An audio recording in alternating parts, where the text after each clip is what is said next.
On September 17, 1991, DeAndre Mitchell walked into a stop-and-go convenience store on the south side of Detroit, Michigan, and purchased a single Michigan lottery ticket for $3. 72 hours later, that ticket would be worth precisely $1,600,000.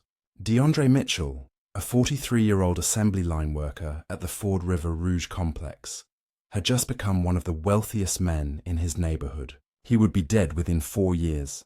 The case of DeAndre Mitchell remained one of Detroit's most baffling missing persons. Investigations throughout the mid-1990s, a man who had everything to live for, simply vanished without a trace in July of 1995, leaving behind a grieving mother, a bewildered community, and a best friend who claimed to know nothing about his disappearance.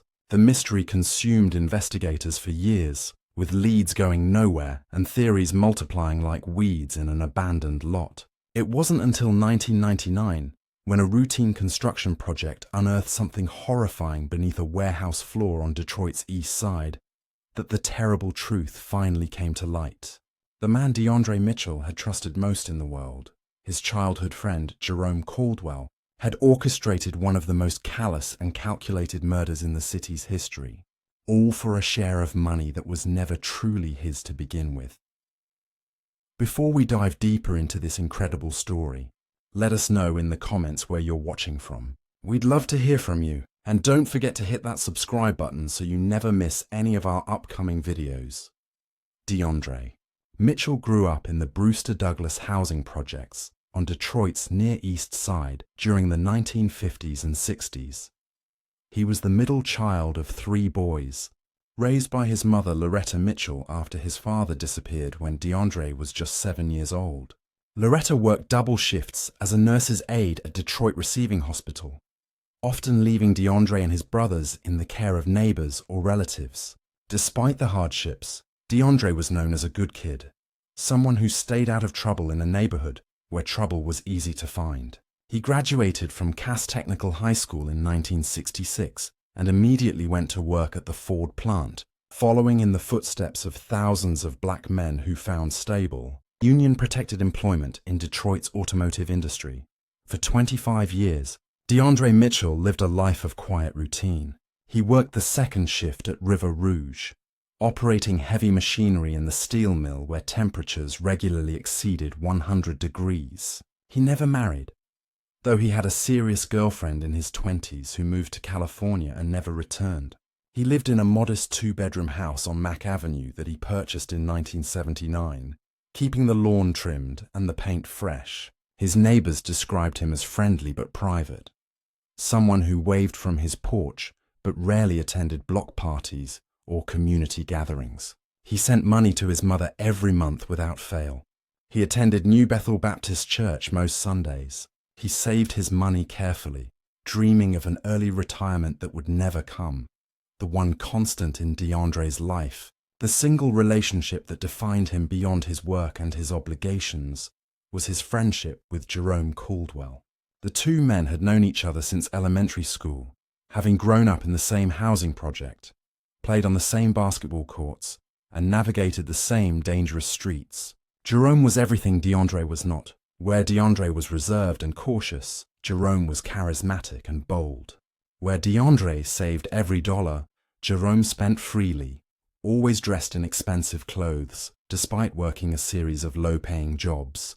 Jerome had been married twice, both marriages ending badly, and he had 4 children by 3 different women.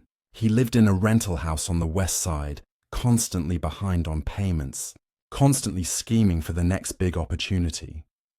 But despite their differences, or perhaps because of them, DeAndre and Jerome remained inseparable. They met for breakfast every Saturday morning at a diner on Grand River Avenue. They watched Lions games together at a sports bar on 7 Mile Road. When DeAndre needed help fixing his car, Jerome was there with tools and advice. When Jerome needed money to cover his rent, DeAndre provided it without asking when he would be paid back. Their friendship was rooted in shared history, in memories of a Detroit that no longer existed, in the understanding that comes from growing up in the same struggle. DeAndre trusted Jerome Caldwell completely. That trust would prove fatal. September 20th, 1991 began like any other day for DeAndre Mitchell. He woke at noon after working the overnight shift, made coffee, and sat on his front porch watching the neighborhood come to life. The weather was warm for late September, the sky clear and blue, the leaves on the maple trees just beginning to turn. He ran errands that afternoon, stopping at the bank, the hardware store, and the Stop and Go on Warren Avenue, where he purchased his lottery ticket. The clerk who sold him the ticket, a woman named Patricia Henderson, would later tell investigators that DeAndre seemed no different than usual, polite and quiet, fishing exact change from his pocket. That evening, DeAndre ate dinner alone, watching the local news and falling asleep in his recliner. He woke at 11 p.m. to prepare for his shift, showering and dressing in his work clothes, packing his lunch in a metal box he had carried for years. He arrived at the River Rouge plant at midnight and clocked in precisely on time, as he always did. His supervisor, a man named Donald Crawford, remembered seeing DeAndre at his station throughout the night, operating the same machinery he had operated for 2 decades, giving no indication that his life was about to change forever. The lottery drawing occurred at 7:30 p.m. on September 21st, broadcast on local television while DeAndre slept before his shift. He didn't watch it. He didn't check his ticket until Sunday afternoon, September 22nd, when he stopped for coffee at the same diner where he met Jerome every weekend. He pulled the crumpled ticket from his wallet while waiting for his order, comparing the numbers to the results printed in the Detroit Free Press that someone had left on the counter. He checked once, then checked again, his hands beginning to shake. The numbers matched perfectly, all 6 of them. Patricia Henderson, the convenience store clerk, remembered DeAndre returning to the Stop and Go within an hour, the ticket clutched in his hand, asking her to verify the numbers on the lottery machine. She scanned it, and the machine erupted in bells and whistles, the screen flashing "winner" in bright red letters. DeAndre stood there in silence, staring at the screen, while Patricia screamed and hugged him, and other customers gathered around to see what the commotion was about. Someone bought champagne from the cooler. Someone else called the local news. Within hours, DeAndre Mitchell was a minor celebrity, his photograph appearing on the evening broadcast, his face splitting into an uncharacteristic grin as reporters asked him what he planned to do with the money. His answer was characteristically modest. Pay off his house, buy his mother a new car, maybe take a vacation, save the rest for retirement. The Michigan Lottery Commission presented DeAndre with an oversized check for $1,600,000 at a ceremony 2 weeks later. After taxes, the actual payout came to just over $1 million, paid out in annual installments of $50,000 over 20 years. DeAndre chose the lump sum option instead, accepting a reduced amount of $640,000 after taxes. It was still more money than he had ever imagined having. It was still enough to change his life completely. Jerome Caldwell was there the day DeAndre claimed his winnings, standing beside his friend as photographers snapped pictures, shaking hands with lottery officials, celebrating as though the victory were his own. In many ways, Jerome seemed more excited than DeAndre, talking loudly about all the things they could do, the investments they could make, the opportunities that had finally come their way.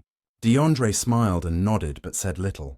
He had already decided what he was going to do with the money, and none of it involved the grand schemes that Jerome kept proposing.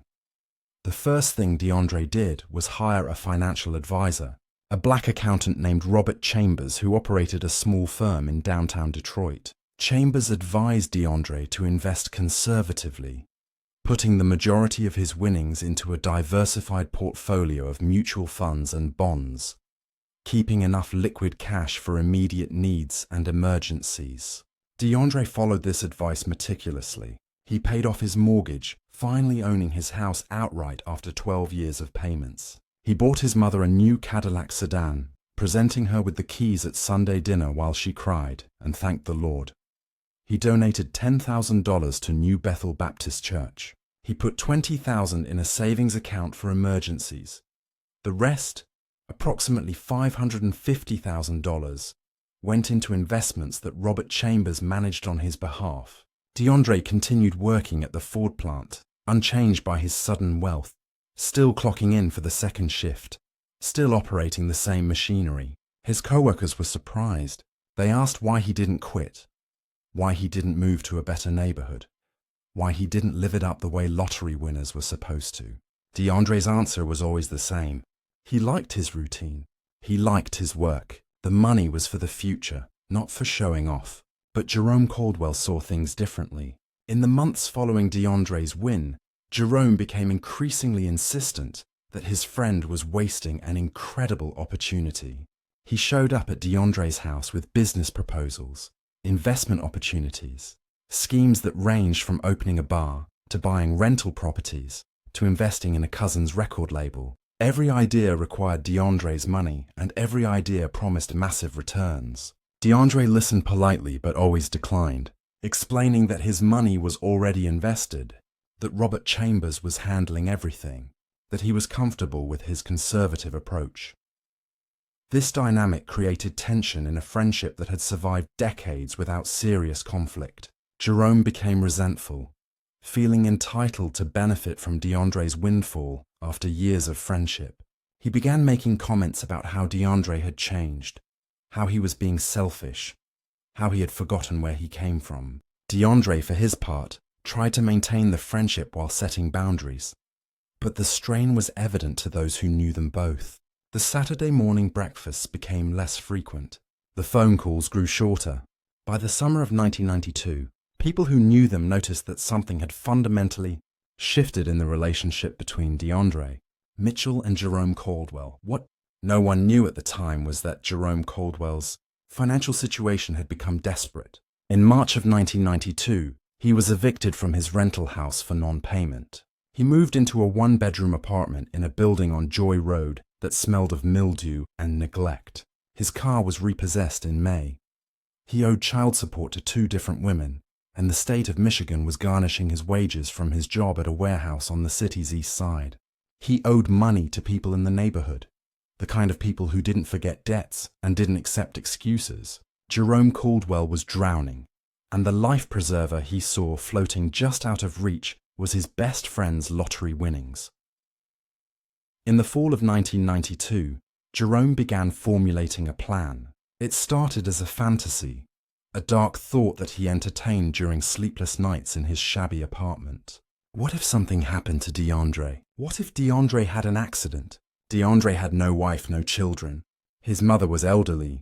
His brothers lived out of state. If DeAndre died, his assets would go through probate. And there might be a way, some legal maneuver, some claim that a lifelong friend could make. The thoughts grew more concrete over time, more detailed, more possible. Jerome began researching wills and estates at the Detroit Public Library, reading books about inheritance law, taking notes on legal pads that he hid in his apartment. He learned that without a will, DeAndre's assets would pass to his mother, and if she were to pass, to his brothers. But he also learned about beneficiary designations, about life insurance policies, about the various ways that assets could transfer outside of probate. He learned that if he could somehow position himself as a beneficiary, if he could convince DeAndre to name him in some capacity, he might have a legitimate claim to at least a portion of the fortune. But there was a problem. DeAndre was healthy, careful, and unlikely to die naturally for decades. And even if Jerome could convince DeAndre to name him as a beneficiary somewhere, it would still require DeAndre's death to collect. The fantasy morphed into something darker, something that Jerome tried to push away but couldn't quite dismiss. What if DeAndre's death wasn't natural? What if it could be arranged? Throughout 1993 and into 1994, Jerome worked to repair his relationship with DeAndre, rebuilding the friendship that had frayed over money and resentment. He stopped asking for loans.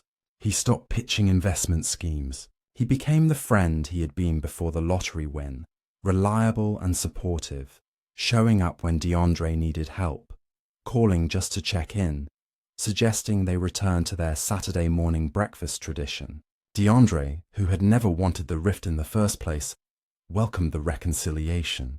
By the spring of 1994, their friendship appeared to be back on solid ground. What DeAndre didn't know was that Jerome was using this renewed closeness to gather information.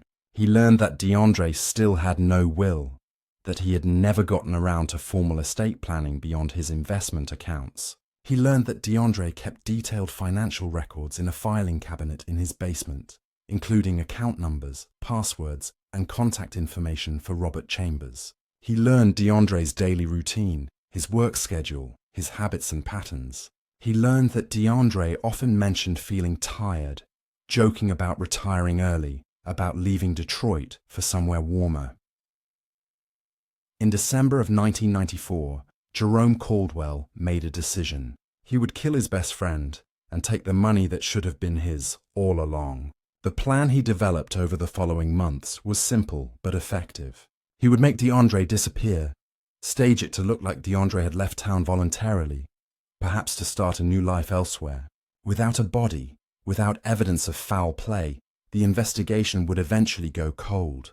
Jerome would wait the required years for DeAndre to be declared legally dead, then emerge with forged documents showing that DeAndre had named him as a beneficiary, that DeAndre had wanted his old friend to benefit from his estate. It was risky, but Jerome saw no other way out of the hole he had dug for himself. The first thing Jerome needed was access to DeAndre's financial information. He began visiting DeAndre's house more frequently, always finding excuses to use the bathroom, to grab something from the kitchen, to step into the basement looking for tools. During one visit in March of 1995, while DeAndre was upstairs taking a phone call, Jerome quickly rifled through the filing cabinet, photographing documents with a disposable camera he had brought for that purpose. He got account numbers, investment statements, and most importantly, DeAndre's signature on various documents. These photographs would later be used to create forgeries, though that plan would ultimately fail. The second thing Jerome needed was a location. He needed somewhere to hide a body where it wouldn't be found, somewhere he had access to, somewhere that wouldn't immediately connect back to him. In April of 1995, the answer presented itself. Jerome's cousin, a man named Dwayne Caldwell, managed a small warehouse on Detroit's east side that stored automotive parts for various mechanics and body shops. The warehouse was old, built in the 1940s, and the concrete floor in one section had cracked and buckled over the decades. Dwayne mentioned to Jerome that the owner was planning to have that section of floor removed and repoured, but the project kept getting delayed due to lack of funds. Jerome saw an opportunity.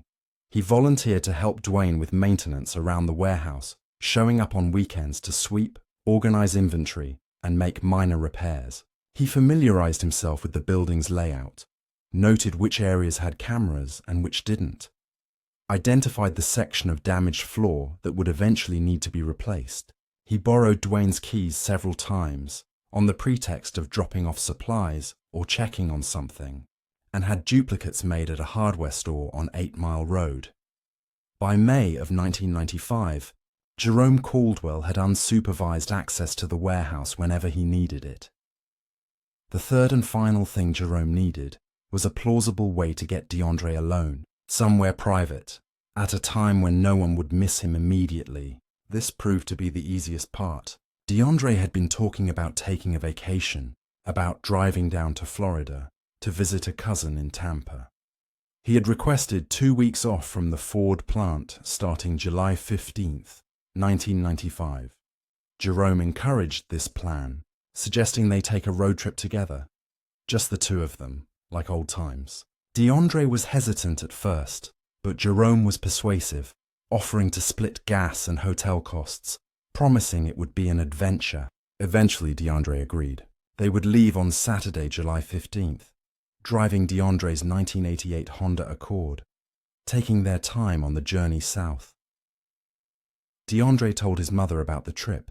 He told his supervisor at work. He told several neighbors. Everyone who knew him expected him to be gone for 2 weeks, traveling to Florida with his oldest friend.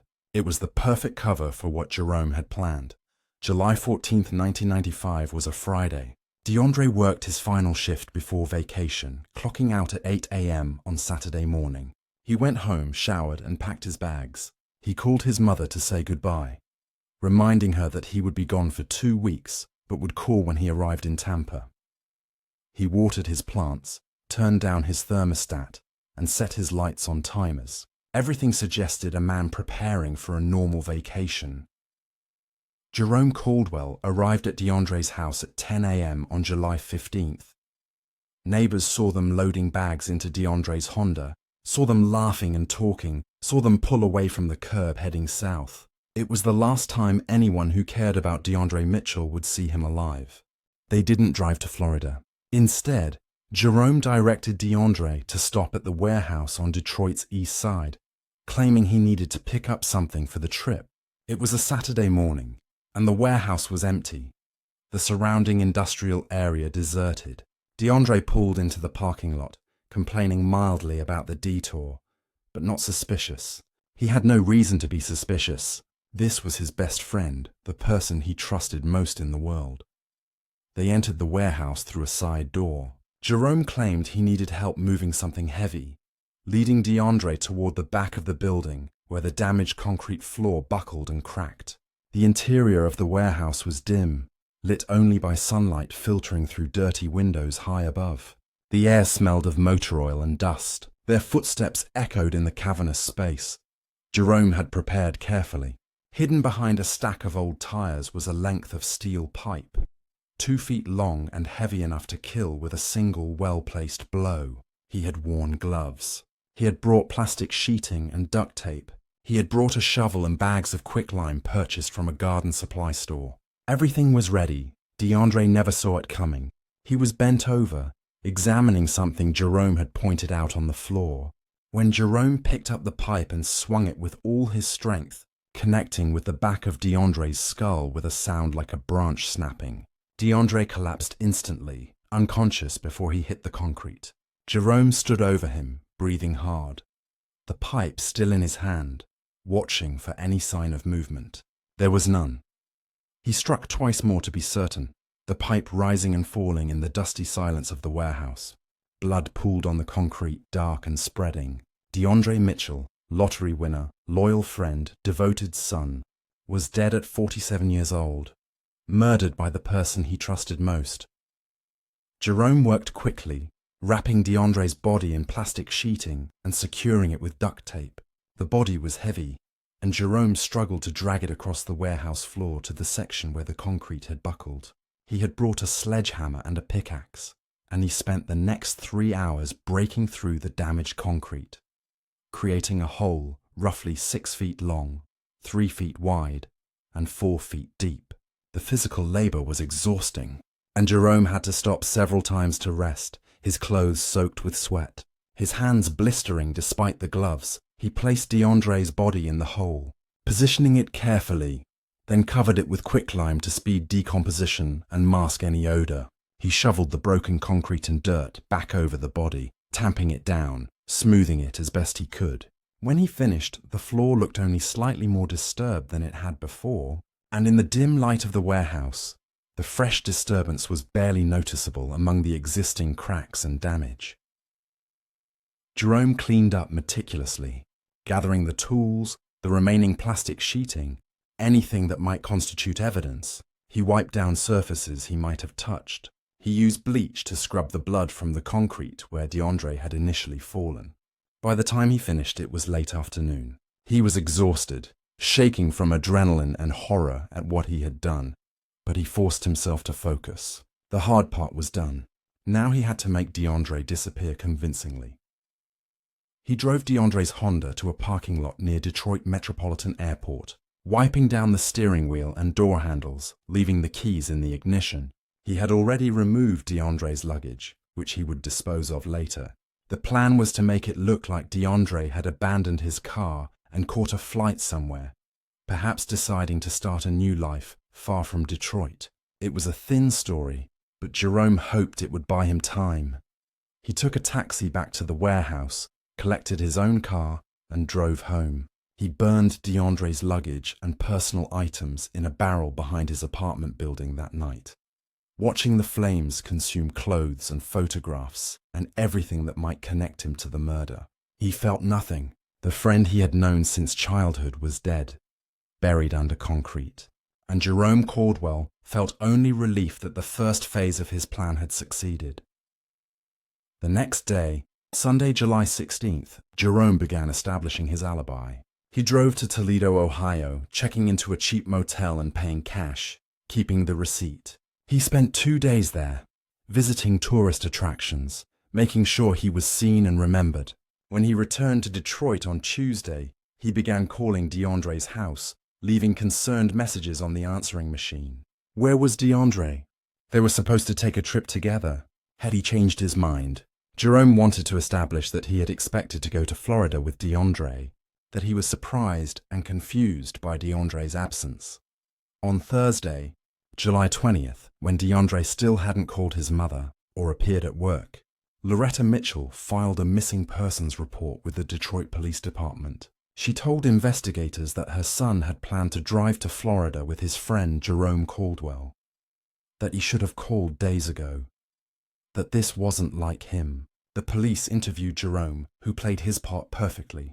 He seemed genuinely worried, explaining that DeAndre never showed up on Saturday morning, that he had waited for hours before assuming DeAndre had changed his mind.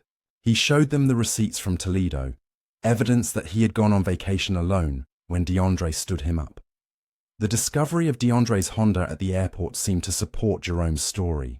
It appeared that DeAndre had abandoned his car and left town, though why he would do so remained unclear. Investigators interviewed DeAndre's co-workers, neighbors, and family members, building a picture of a man who was stable, reliable, and unlikely to simply disappear. But there was no evidence of foul play, no signs of struggle, no body.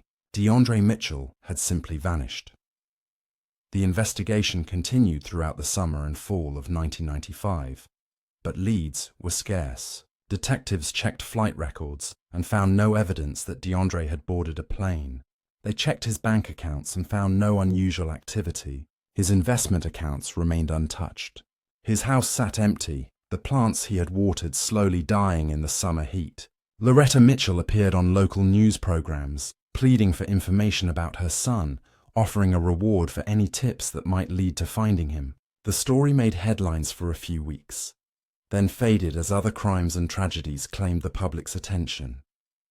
Jerome Caldwell watched all of this with carefully maintained concern. He visited Loretta frequently, offering support and comfort, asking if there was anything he could do. He helped organize search parties. He distributed flyers with DeAndre's photograph. He played the role of grieving best friend so convincingly that no one suspected him of anything more sinister than being a loyal companion worried about his missing friend.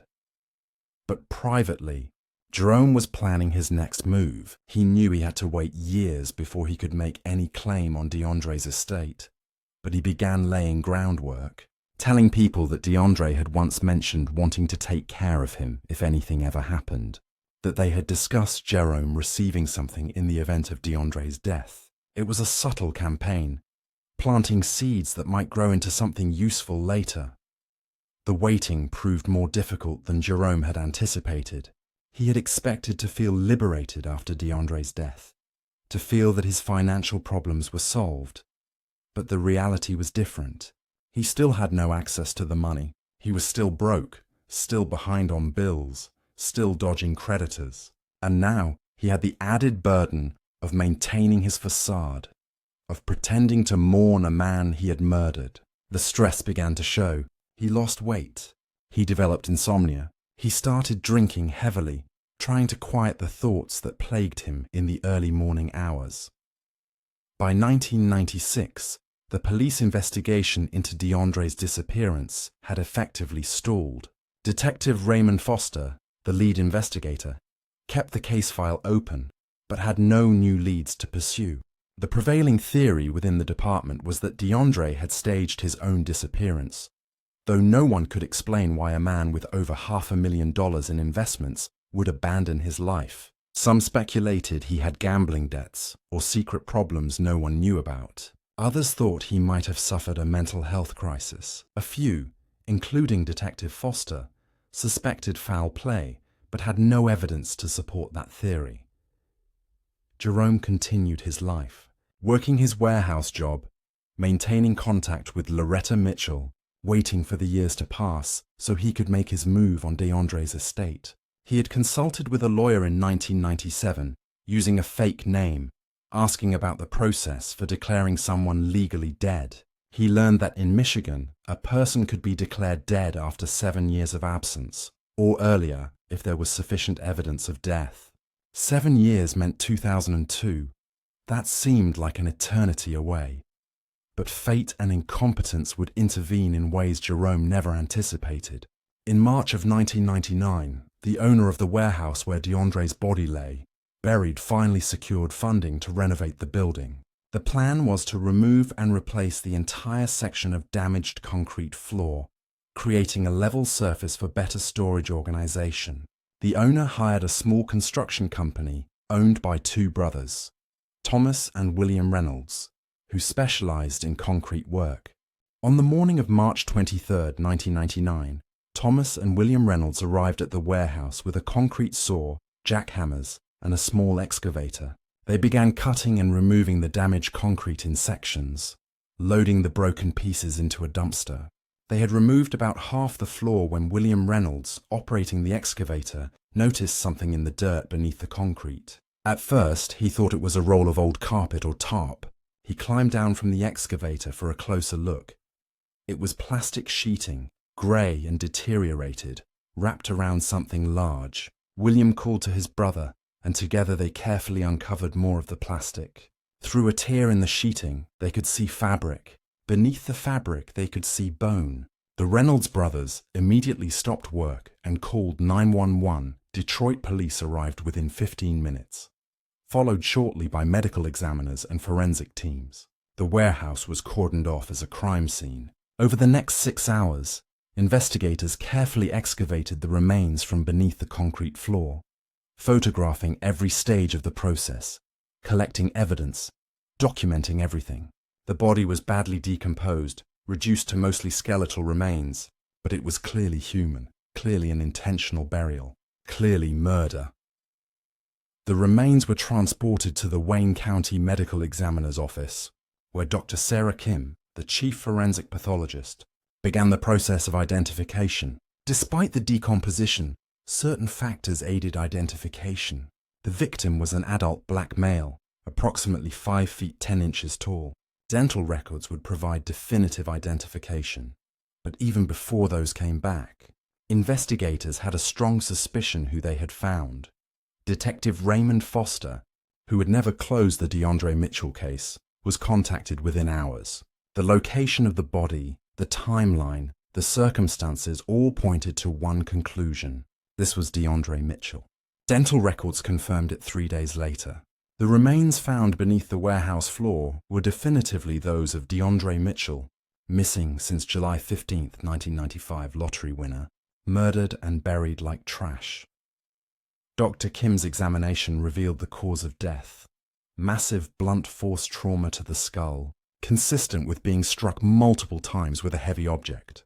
The hyoid bone showed evidence of additional trauma, suggesting possible strangulation, though the decomposition made it difficult to determine if that had occurred before or after death.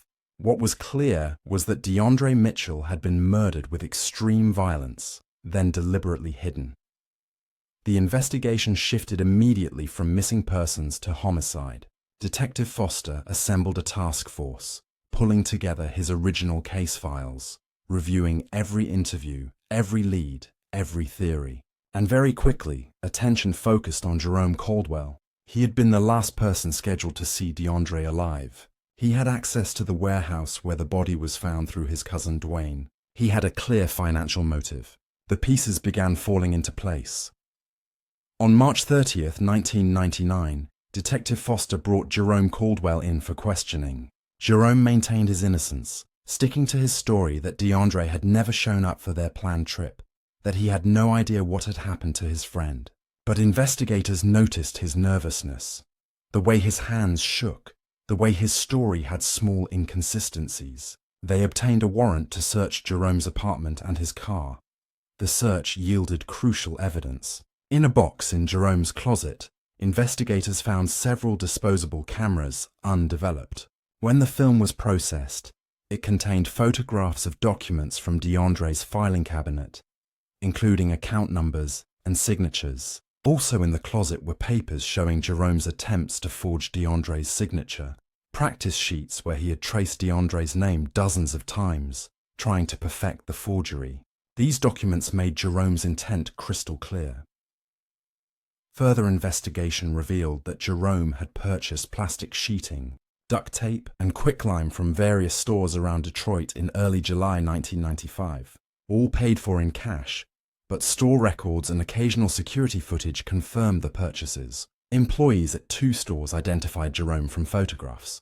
Most damning of all, fibers found on DeAndre's remains matched plastic sheeting that was traced back to a specific manufacturing batch sold in the Detroit area during that time period. Jerome Caldwell was arrested on April 5, 1999, and charged with first-degree murder. His cousin Dwayne Caldwell was also questioned extensively, but was ultimately cleared of involvement. Dwayne had unknowingly provided access to the warehouse, but had no knowledge of Jerome's plans or actions. The trial began in January of 2000 and lasted 6 weeks. Prosecutors presented overwhelming evidence of premeditation, motive, and opportunity. They showed the jury photographs of the forged documents, the practice signatures, the receipts for materials used in the burial. They presented testimony from forensic experts about the manner of death and the burial process. They established Jerome's desperate financial situation and his resentment over DeAndre's lottery winnings. They showed that Jerome had access to the warehouse and had been alone with DeAndre on the day of his disappearance. The defense attempted to argue that the evidence was circumstantial, that many people had access to the warehouse, that the photographs of documents could have been taken for innocent reasons. But the combination of evidence was too strong, the timeline too clear, the motive too obvious. The jury deliberated for only 8 hours before returning a verdict of guilty on all counts. At sentencing in March of 2000, Loretta Mitchell addressed the court. She was 78 years old, her health failing, her oldest son dead and buried under concrete for nearly 4 years before anyone found him. She spoke about the son she had raised, the good man he had been, the trust he had placed in someone who betrayed him in the most horrific way imaginable. She asked the judge to impose the maximum sentence, to ensure that Jerome Caldwell never walked free again. Judge Margaret Wilson sentenced Jerome Caldwell to life in prison without the possibility of parole. In her remarks, she noted the particularly cruel nature of the crime, the betrayal of a lifelong friendship, the calculated planning and execution, and the years of deception that followed. She said that Jerome Caldwell had not only taken a life, but had stolen years of peace from a grieving family who deserved answers. Jerome Caldwell showed no emotion at sentencing. He never confessed, never expressed remorse, never explained exactly what happened in that warehouse on July 15, 1995. He was transferred to Kinross Correctional Facility in Michigan's Upper Peninsula, where he remains to this day. Loretta Mitchell lived only 2 more years after her son's killer was convicted, passing away in October of 2002. DeAndre's estate, which had grown to over $700,000 through years of careful investment, was divided among his 2 surviving brothers, according to Michigan's intestacy laws. The money DeAndre had won, the money he had been so careful to protect and invest, the money that had motivated his murder, ultimately went to support his nieces and nephews, providing college educations and down payments on houses, a legacy far more valuable than Jerome Caldwell could have imagined. The warehouse where DeAndre was found was demolished in 2005, replaced by a small community center that serves Detroit's East Side. A plaque near the entrance, placed there by DeAndre's family, commemorates his life and the importance of trust, friendship, and integrity. It makes no mention of how he died or where his body was found. The focus is on the life he lived, not the death he suffered. Detective Raymond Foster retired from the Detroit Police Department in 2008, but he still keeps a photograph of DeAndre Mitchell on his desk at home, a reminder of the case that haunted him for 4 years, and the satisfaction of finally bringing a killer to justice. He tells younger investigators that patience and attention to detail matter, that cold cases are never truly cold, that justice delayed is not always justice denied. The case of DeAndre Mitchell stands as a sobering reminder that the people closest to us, the friends we trust without question, can harbor darkness we never suspect. It demonstrates how sudden wealth can corrupt relationships, how greed can transform affection into murder, how betrayal can come from the most unexpected places. DeAndre Mitchell trusted his best friend completely, and that trust cost him everything. His story remains one of Detroit's most tragic cases. A lottery winner who gained a fortune but lost his life, killed by the person who should have celebrated his success rather than resenting it. The money that was supposed to secure his future became the motive for his murder, and the friend who was supposed to protect him became his executioner. The investigation into DeAndre's murder revealed troubling details about Jerome's deception. The warehouse where DeAndre's body lay hidden had been in continuous use from 1995 to 1999. Workers walked over the grave daily, completely unaware of what lay beneath their feet. Dwayne Caldwell had mentioned the damaged floor countless times, even pointing out the exact section where DeAndre was buried, never knowing he was standing over a grave.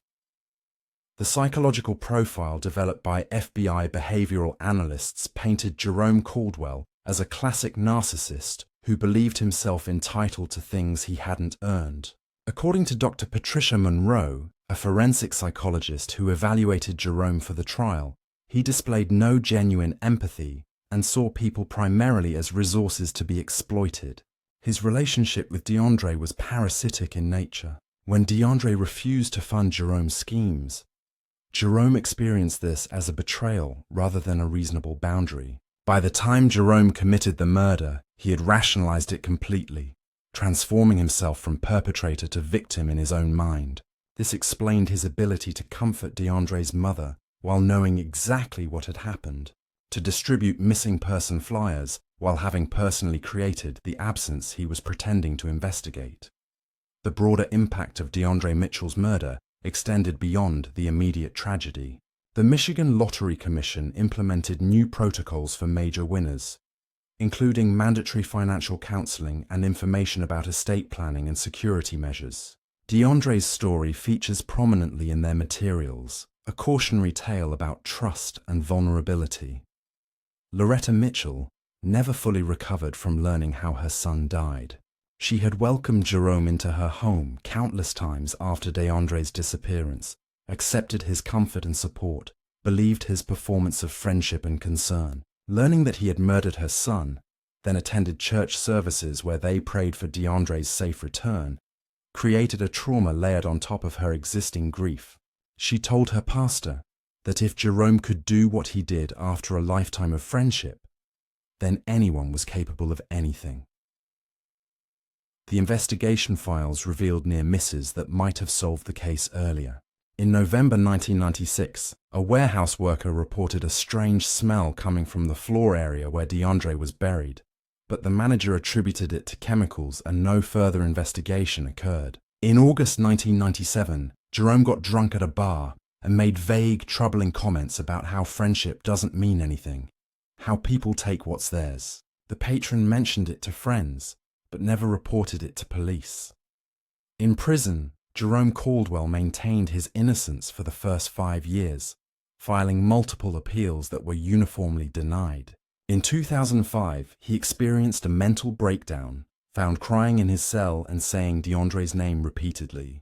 In 2007, Jerome requested a meeting with DeAndre's brothers to apologize and seek forgiveness. They declined.